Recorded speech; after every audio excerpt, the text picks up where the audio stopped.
Hai, Assalamualaikum warahmatullahi wabarakatuh. Kami dari kelompok 7 pada mata kuliah Pendidikan Lingkungan Hidup akan membawakan materi mengenai program pelestarian lingkungan dalam SDGs.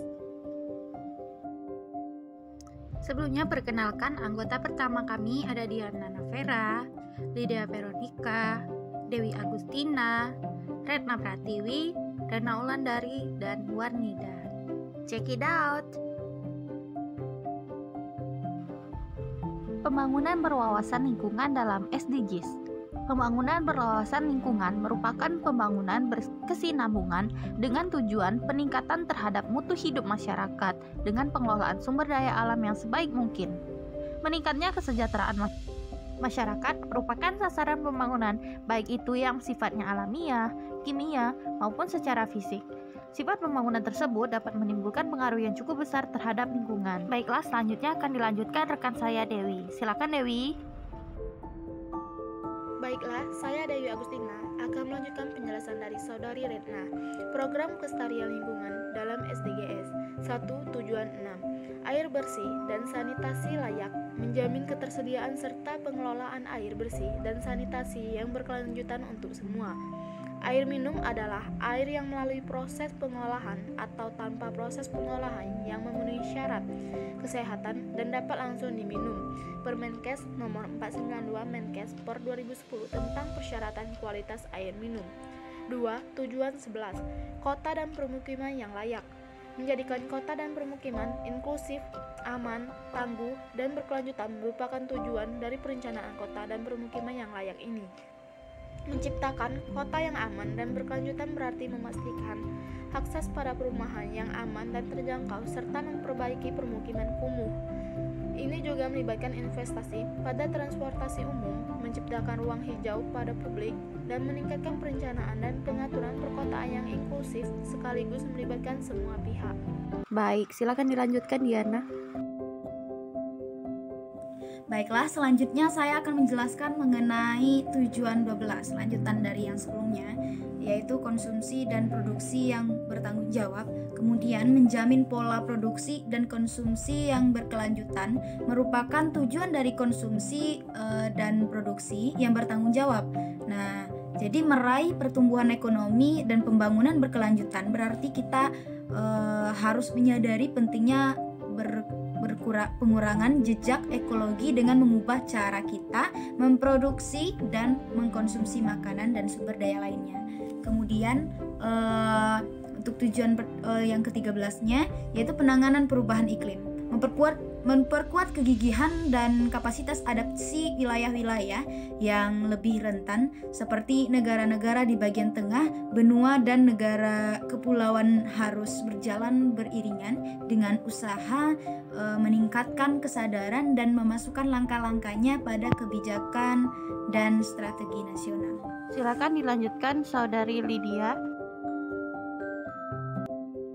Baiklah, di sini saya akan melanjutkan pembahasan yang kelima, yaitu tujuan ke-14, ekosistem laut, di mana tujuan ke-14 ini adalah melestarikan dan memanfaatkan secara berkelanjutan sumber daya kelautan dan samudera untuk pembangunan berkelanjutan. Dalam rangka mencapai tujuan nasional ekosistem lautan pada tahun 2030, ditetapkan 10 target yang diukur melalui 15 indikator. Keenam, ada tujuan ke-15, yaitu menjaga ekosistem darat. Tujuan ke-15 TPB adalah melindungi, merestorasi, dan meningkatkan pemanfaatan berkelanjutan ekosistem daratan, mengelola hutan secara lestari, menghentikan penggurunan, memulihkan degradasi lahan, serta menghentikan kehilangan keanekaragaman hayati. Silakan Rena untuk melanjutkan. Baiklah, saya akan melanjutkan materi yang selanjutnya, yaitu tujuan SDGs dalam kelestarian lingkungan.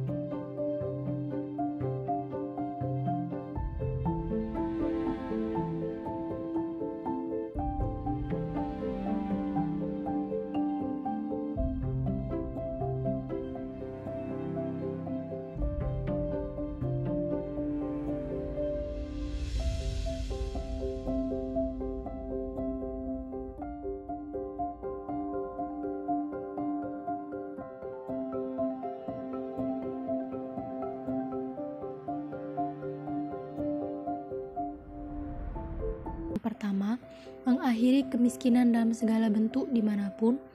Yang kedua, mengakhiri kelaparan, mencapai ketahanan pangan dan nutrisi yang lebih baik dan mendukung pertanian yang Baik, berkelanjutan. selanjutnya silakan kepada Warmida. Yang ketiga, memastikan kehidupan yang sehat dan mendukung kesejahteraan bagi semua untuk semua usia. Yang keempat, memastikan pendidikan yang inklusif dan berkualitas dengan mengandalkan lingkungan. Yang kelima, mencapai kesetaraan gender dan memberdayakan masyarakat di lingkungan sekitar. Yang keenam, memastikan ketersediaan dan memanajemen air bersih yang berkelanjutan dan sanitasi bagi semua orang. Yang ketujuh, membangun infrastruktur yang tangguh, mendukung industrialisasi yang inklusif dan berkelanjutan. Yang kedelapan, mengurangi ketimpangan di dalam dan antar negara. Yang kesembilan, membangun kota dan pemukiman yang inklusif, aman, tangguh, dan berkelanjutan. Serta yang terakhir, memastikan pola konsumsi dan produksi yang berkelanjutan. Institusi yang efektif, akuntabel, dan inklusif di semua level. Dan yang terakhir yaitu menguatkan ukuran implementasi dan merevitalisasi kemitraan global untuk pembangunan yang berkelanjutan. Nah, kesimpulan dari penjelasan yang sudah disampaikan oleh rekan-rekan saya tadi, jadi Sustainable Development Goals atau SDGs merupakan suatu rencana aksi global yang disepakati oleh para pemimpin dunia, termasuk Indonesia, guna mengakhiri kemiskinan, mengurangi kesenjangan, dan melindungi lingkungan. Inilah yang dapat kami sampaikan, kurang lebih mohon dimaafkan. Jika ada pertanyaan silakan tulis di kolom komentar. Kami tutup, wabillahi taufiq wal hidayah. Wassalamualaikum warahmatullahi wabarakatuh.